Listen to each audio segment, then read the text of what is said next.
Those Pixel guys are at it again, making the type of games I love. The newest entry in the series is PixelJunk SideScroller. SideScroller, like all the other games in the PixelJunk series, are just like the girls my pal Dave goes after. Fun, simple, cheap, and slutty. Wait, that last one doesn't apply.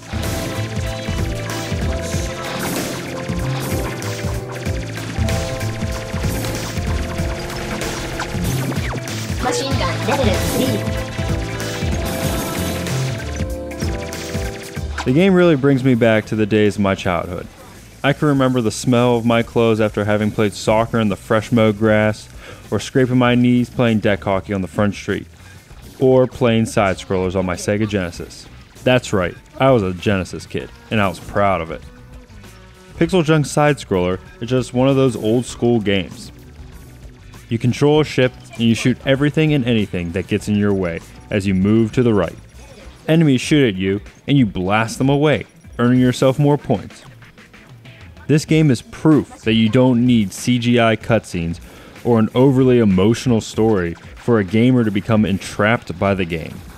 All you need is what this game has, and that's some rock hard, Mohs hardness scale 12 solid gameplay. I like to be challenged and play a game in which I just want to try to get a little bit farther into the game and beat my highest score. And this is exactly what PixelJunk SideScroller allows me to do.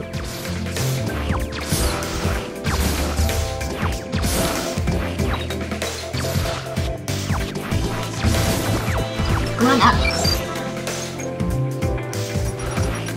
The levels themselves are really impressive. The game is totally in HD, and this doesn't seem important at first, but as you play, you will see the details in the levels. The levels have an awesome neon light look to them, like the game is in a gigantic interactive neon sign that's wanting to invite you in to have some fun with it. Actually, that sounds really creepy, and I wouldn't trust this game if it was that. What am I talking about? Oh yeah, the graphics.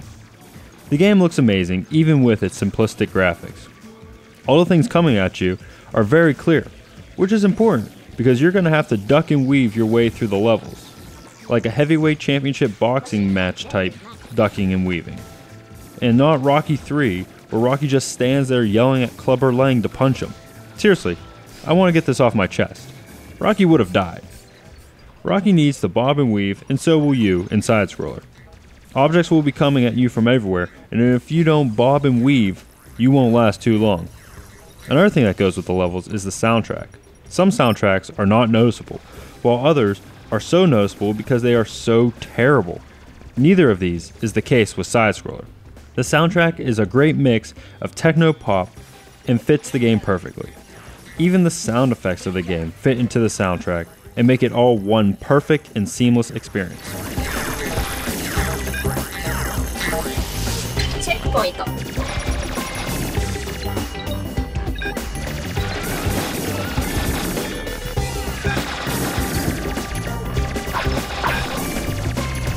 I am a big fan of all the PixelJunk games. Each one is different and a great modern take on classic game genres. The team really outdid themselves with SideScroller. One complaint is the game is kinda short, with only a handful of levels, but you will find yourself replaying levels for higher scores and trying to beat all the levels on the highest difficulty. It is definitely worth your time if you are looking for an old school fix or wanting something that just isn't the norm.